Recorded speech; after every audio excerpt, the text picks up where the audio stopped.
Hello, everyone, and welcome to First Draft Friday, number 61. I am so excited to be joined today by Ines Johnson, and we are going to be talking all about pacing in your novel and how you can use techniques and, I guess, rules of the road from steal secrets from TV and films to make your novel better.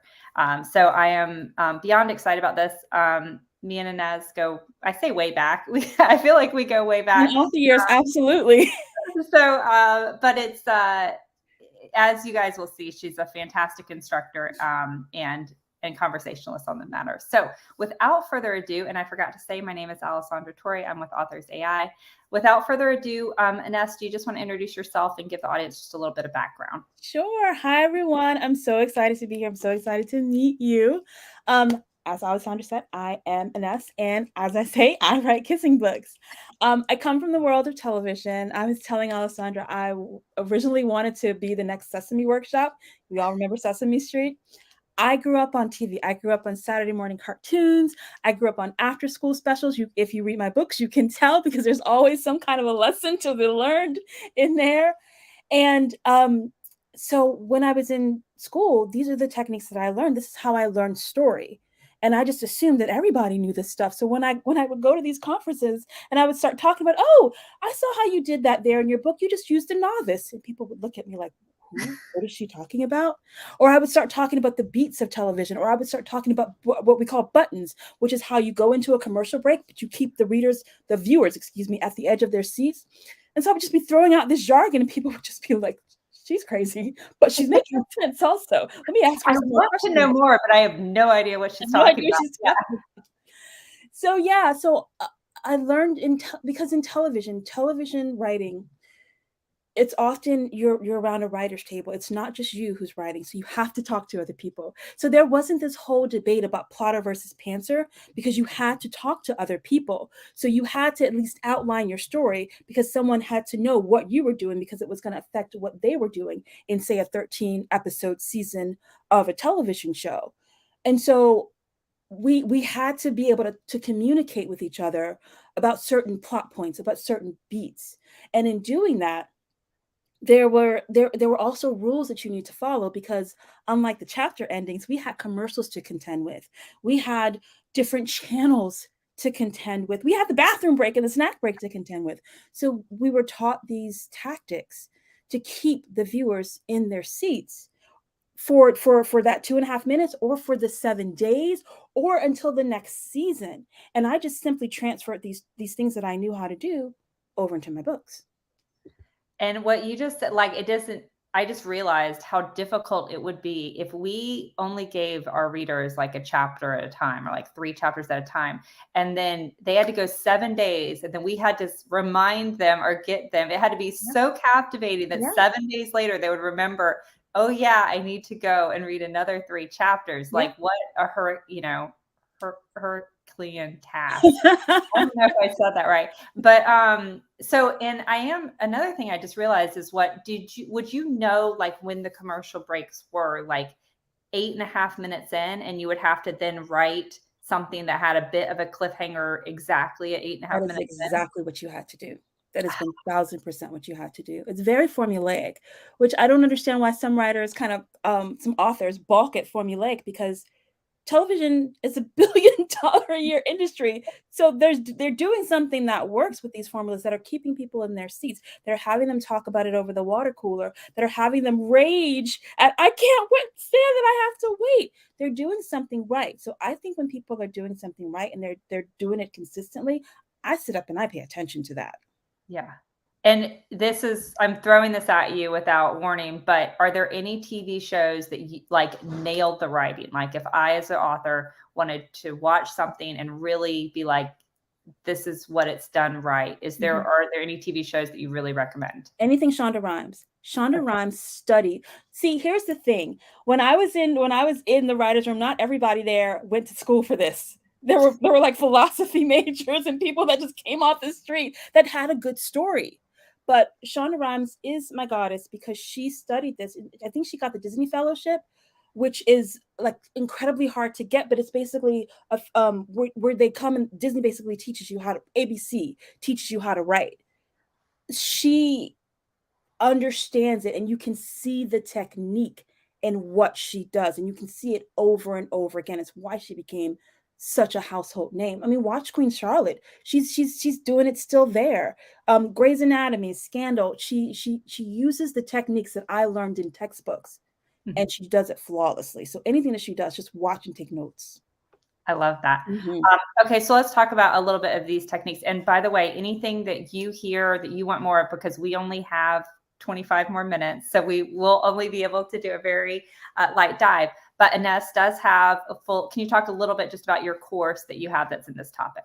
I do. So I do have a course. It's called Page-Turner Pacing, where I basically talk you through.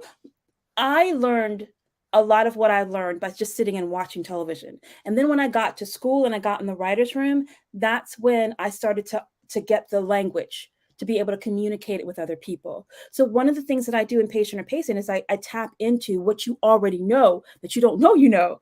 Because if you sit and you watch television, your brain has already been trained to consume the pattern that story follows on that weekly serialized basis. And Page-Turner Pacing gives you it gives you the words, it gives you the phraseology, it shows you how the tactics are being used and how you can then turn those tactics around and put them into your books. So I start with showing you how a television show is structured, how every great television show is structured. And then I take that and I transpose it onto a novel and show you exactly where to put things. And what she's saying, it sounds a little bit like you're saying patient to patient. It's she's saying page turner pacing. Yes, sorry. No, it's okay. I just want to make sure that they knew so that they could find it. And that was the link. If you missed it, I'll also put it in the chat later. But it's if you go to ineswrites.com/PTP, you can find out about that course. Okay, so let's talk about page turner pacing. So how is a typical, what's like the typical structure of a TV show? So in a television show, you're going to have about 15 scenes that are beats that should be there. And when they're not there, it's kind of like you get a record scratch. You miss something, but you don't exactly know what, or if they're out of order, or if they don't hit right. You feel it, but you don't necessarily know what you're talking about. So the first thing that I do is I talk you through the acts of a television show. And television usually comes at 60-minute television show comes in about 6 to 8 acts. But I show you how to take those 6 to 8 acts and break them down into 3-act structure, which is what we're used to in novels. And the very first thing that I talk to you about is the setup. That is the most important thing. And in the setup, what I think that every author should do is focus on the empathy. If you can get us to care about your main character, you got us for longer. So one of the very first things that I do is I talk about ways to establish empathy. And I think that there's 3 ways to do that. I think that you either need to introduce the extraordinary qualities of your character, like Superman is all these powers that nobody else has.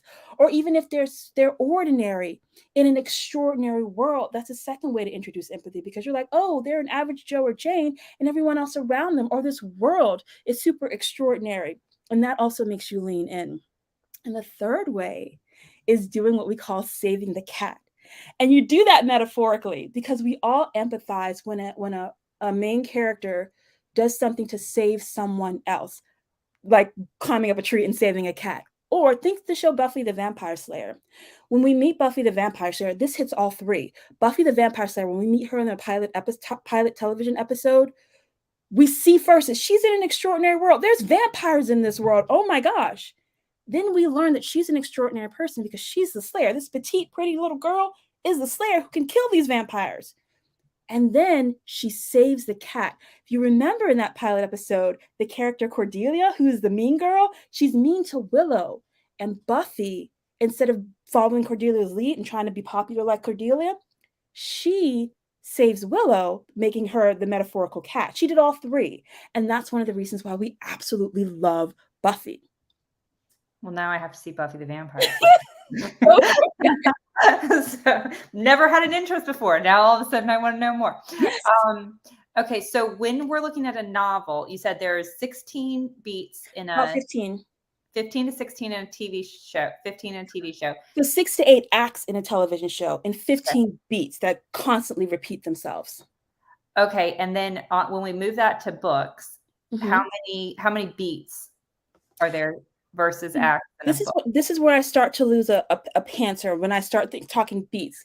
And the thing that I want you to understand is that with these beats, they just happen. And sometimes two will happen at the same time. But you start to notice after you see that setup that happens, you're not really realizing that they're setting this up by introducing the world or the person or saving the cat.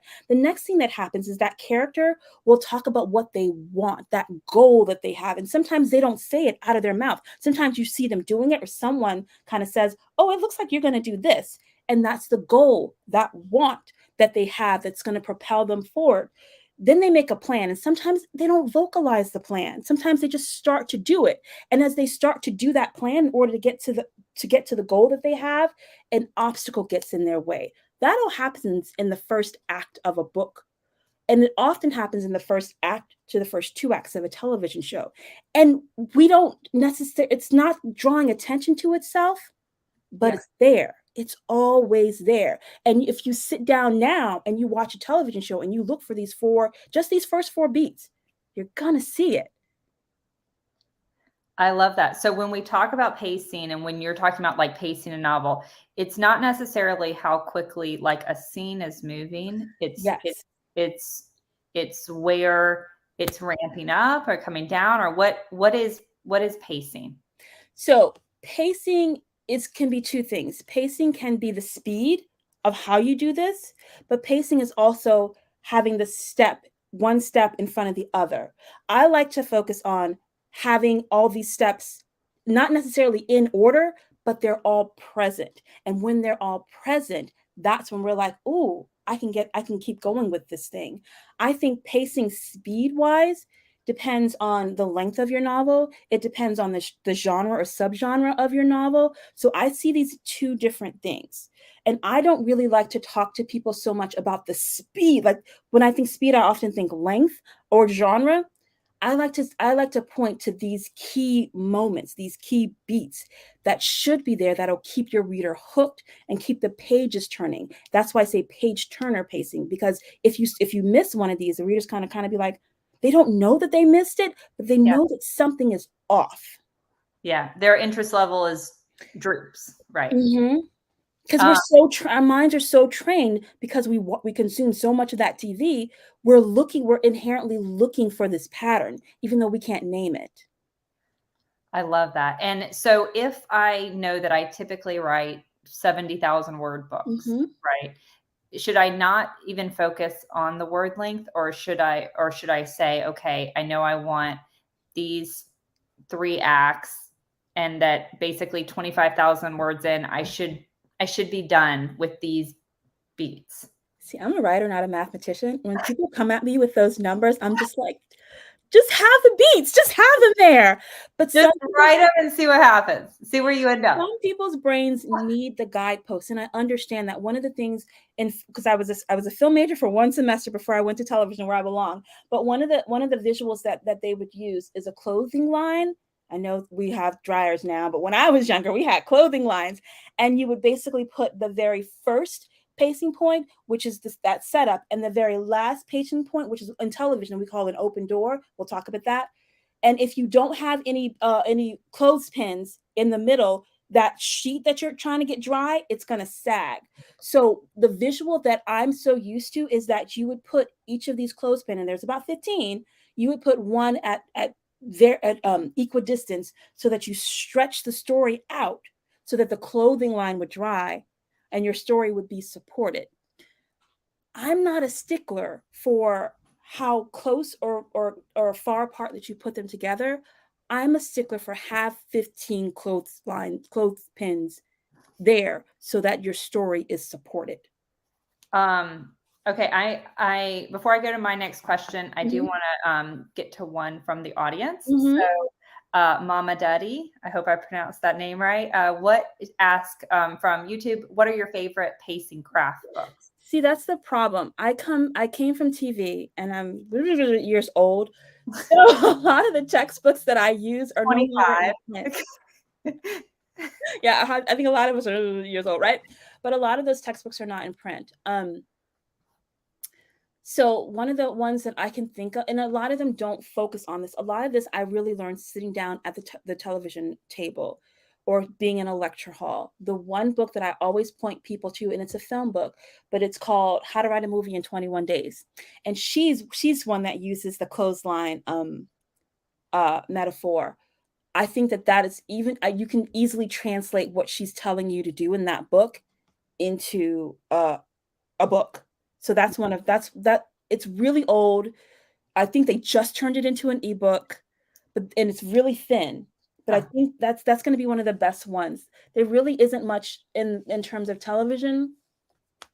You really learn that in the lecture halls and around the TV writer's room. Sorry. And we just had another comment from Facebook. That closing line analogy is gold. Yeah. So I love that. And what do you think about Save the Cat? I haven't read Save the Cat, but a lot of people recommend it. I call myself a plot whore because I have no loyalty to any plots, and I will just take them all and I will mix and match them. So I love the Save the Cat method. I use it all the time. I love Gwen Hayes' Romancing the Beast method. I love the hero's journey. I love the heroine's journey. And the way that my brain works, because I know that I'm going to have my 15 pace. I feel that pacing points and plot points are not 1000% the same. So I will have my pacing points laid out. And like in the second act, we didn't talk about this, but the last point that I talked about, that fourth point, is the obstacle. And then when we get into the middle, that's a what I call a try-fail cycle, where you have scenes of growth, setback, regroups, repeats, growth, setback, regroups, because a lot of times in a story, you have more than one obstacle. The amount of obstacles is going to depend upon the length of your story. This is why I don't get so hemmed up, because if I'm writing like a 20,000 word novella, then there's probably going to be maybe 2 obstacles. But if you're writing something that's like 70,000 words, and you're going to have more obstacles than that. You're going to have more try-fail cycles, and you just keep going through that try-fail cycle until you get to the final obstacle, which we call the confrontation, and then you move into the third act. What was the original thing that you just asked me? Well, you were talking about being a plot whore. Yes, I was talking about being a plot whore. Yeah. Alessandra, call me a whore, you guys. I'm kidding. So what you're looking for, what I put those, there's some of the pacing points that I repeat, but one of my favorite plot points is a plot point by it's called Write Your Novel from the Middle by James Scott Bell, and he calls it the mirror moment. And when I learned about this mirror moment, it's a reflective moment where he saw that if you take a 90-minute movie, because movies are now 2 hours long, but if you take a 90-minute movie and you put it at 45 minutes, you will see the character having a reflective moment where they're thinking about who they were and who they want to be. It's fascinating. And I love having this moment, and I will put that moment in there regardless of what plotting system that I'm using, because that's not in Save the Cat. And in Gwen Hayes, she has this moment called the no way beat, where the lovers are like, I'm not going to fall in love. I can't deal with love. And I feel like I have to have that. So I take and I mix and I match all these points together in between my pacing points. So I'm a plot whore. Yeah, you take a little bit of everything. It's all good. We suddenly have so many questions. Oh goodness. So I'm gonna see if we can get through some of them. So first, someone said, what was the name of that book? The book that you first recommended was How to Write a Movie in 21 Days. 21 Days. Can't remember the author. From Facebook, someone said, would you recommend we go through our novel and write out a little sentence or summary of each of the 15 beats, and then try to slot them in if missing? Thank you so much. Sounds like a really great developmental editing strategy. If you feel like something is wrong with your book, pull it apart that way. Look at the pacing points. But then here's the other thing, and this is what I teach you how to do in the Page Turner pacing course. You look at the beats, right? You look at those plot points, those pacing points. But then you have to also consider, what is my genre or subgenre? Because if you have a paranormal romance, I believe that in a paranormal romance, you're going to have different beats. You have to show that world, that extraordinary world. There has to be a show of power where the vampire shows his fangs or the wolf shifts. So that beat has to be there. There has to be, in today's paranormal romances, there's a claim of mind. So you have to look for those as well. Or if you're doing like a small town romance, then those are going to have different beats as well. So you want to look for, you have your pacing points, and then there's different beats. So don't just do the 15 pacing points. Also look for the genre beats, because those are what readers of that genre are expecting. Okay, wait. So are there 15 beats or there's 15 pacing points or there's 15... I use that word. Sometimes I use that word interchangeably. Okay. But let's call those the 15 page turner pacing points that are going to be there any television show you watch. So Okay. I say that they should be there in the novel. Then, depending upon the genre, like thrillers are going to have different beats. Romance has different beats, and the beats are the reader's expectation of that like particular genre. Obligatory scenes? Is that kind of the same? Exactly. Okay. Exactly. All right. So just for those obligatory scenes would be like, there has to be a meet cute. I mean, Exactly. at some point in the romance, two people have to meet, at some point in the thriller, there's a hero at the mercy of the villain scene. But Right. and we know this because this is our genre that we read a lot and we write a lot in. Yeah. Fantastic. Okay. From YouTube, Jay Sheridan said, what about certain writing techniques or tips for speeding up or slowing down the narration of a novel? The narration of a novel. Ooh.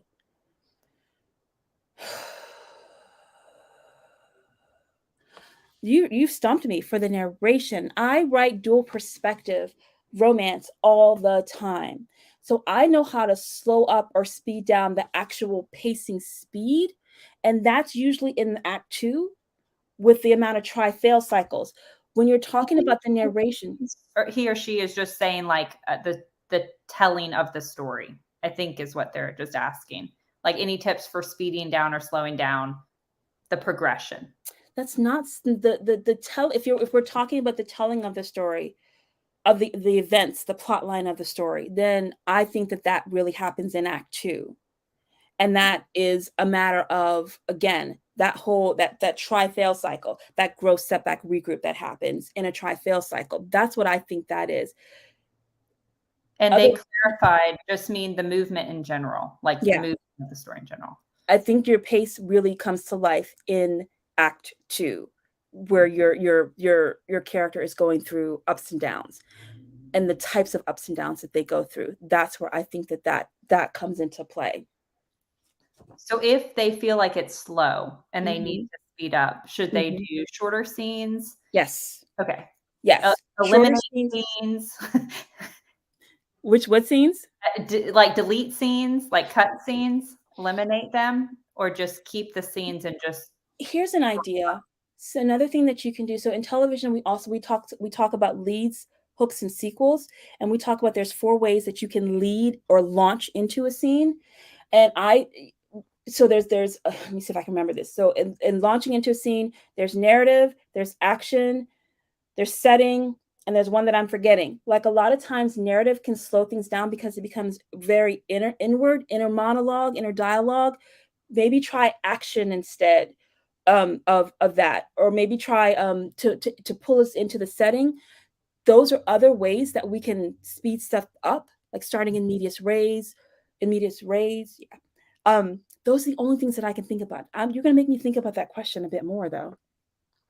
You're going to email me at like 3 a.m. Exactly. With a whole diatribe. Yeah. It's over, Ines. We can't. Yeah. Elaine said, any tips on continuity? Yes, thank you. Or flow, so we hold the reader between pacing points. So one of the things that we do in television is we have what's called a story question. And you ask the story question at the beginning of the show. For example, in a mystery, it's going to be whodunit, right? But it's not. But also in television, we have different subplots. So there's an A storyline, and the A storyline, like in a mystery, is going to be like in a procedural mystery. Like one of my favorites is Castle. So it would be, well, who killed the person, right? But then a B storyline might be the relationship between Castle and the detective Beckett, who is his love interest. And so one of the things that I love to do is, so you have your A storyline, your B storyline, but they all have a question. So the A storyline question would be who done it? But the B storyline question might be that Castle is dating someone new and Beckett is jealous. And will Castle or Beckett finally admit his feelings or her feelings to him? And then that becomes another question. So that gets its own bits of plotting point, but you have to answer that in the middle. So what I would do is I would start with the A storyline. And again, I'm jumping around a little bit. In television, we have those 6 to 8 beats, those 6 to 8 scenes. 6 to 8 acts, I can get myself together. So maybe in act 1, you start with A storyline. In act 2, you start with a B storyline, and you stay on the B storyline for maybe two chapters or 2 acts. And then you come back to the B storyline. So the flow starts to happen with how much you're going between these different storylines, between these different plot points. You can condense it by pushing a specific B storyline or even a C storyline closer together. You can make it go longer by spreading them a little bit apart, like kind of like an accordion. And that becomes another pacing point with how much you're going back and forth between these two or 3 storylines. That's how I would do it in television, and then just translate that over to a novel. And what do you think how many, like, max? 3? It depends on the length of your story. Like a 70,000 word book could handle 4 plot lines. I write shorter. So if I'm writing like a 30 or 35,000 word novella, 2. Yeah. And then it just becomes too much. It becomes too much story. And you can also mess it up by not giving it enough room to breathe. And all of a sudden, another thing that we play around with, because I used to work at National Geographic, so Desmond Morris put out these 12 stages of intimacy, which a lot of romance authors are using. And it starts with the first stage of intimacy is the couple is aware of each other. And then there's things like eye to eye, hand to hand, hand to face, and it ends with the last point of genitals to genitals. Well, if you went from eye to eye to hand to genital, then that would be like a record scratch, right? So that becomes another pacing point where you want to move slowly down. And then if something goes wrong, if there's an obstacle or a conflict where the characters, again, I'd speak romance, where the lovers are having a spat, then they move back up to just eye to eye, or maybe they're not even speaking to each other. So that becomes I love that sliding scale where you can go up and down. And then if one of the lovers tries to jump over some of those points of these 12 points of intimacy, that's going to be a record scratch as well, because it's like, wait a minute, I didn't give you permission to go that far. You want to look at your pacing points the same way. You're going down this line, or you're going horizontally across this line, and you don't want to leap over, because then it's just going to kind of be it's going to take them out of the story. And in television, we spend so much time, so many strategies keeping your butt in the seat and not getting you to pick up the remote, or not making you like squeeze your legs so you wouldn't go to the bathroom. And that's why we keep on this progression, just to keep you in your seat. I love that. And so many questions. I want to make sure I put them in it's so good. It's great. As you write, how often do you go back and edit the beats? For example, change the obstacle. I like, again, romance novelists. And Lisa Daly introduced me to this idea of 3 dates and a disaster. So in my head, those 3 dates are going to be they're going to be obstacles. They're going to be conflicts. So I love the 3 date idea for my whole fun and games. So I do 3. Again, it's going to depend upon what you're writing. Like a thriller, like they might face 5, I like to call them bangs. They might face 5 bangs and 1 final explosion. It's going to depend upon your genre. It really is, and the length of your books. But for you plan out your beats in advance, so you're not, as you're writing, going and changing. Not really. Sometimes I don't even outline, because these beats are, you guys, these beats are in your head. If you watch TV, these beats are in your head. So you can feel the flow of them. You don't have to outline them because you know them. So sometimes I don't even sit down and outline. Sometimes I just know that I'm going to have these 3 obstacles.